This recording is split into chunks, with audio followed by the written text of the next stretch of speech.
How to recover a deleted TikTok account. To get started, first of all, you need to open the TikTok application on your phone. You will then be taken to the homepage of TikTok where you can view the reels that are shared on TikTok. From this page, you need to tap on the profile icon at the bottom right corner.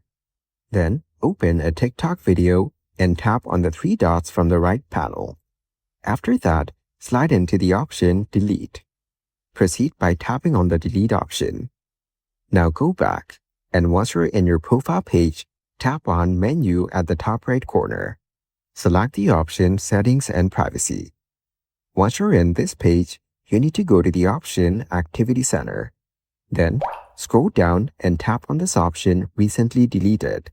You will find the recently deleted TikTok over here for the next 30 days. Open the video and hit the Restore button at the very bottom. Continue by tapping on Restore.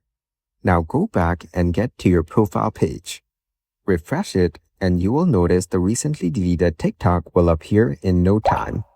So, by following these steps, you can easily recover a deleted TikTok.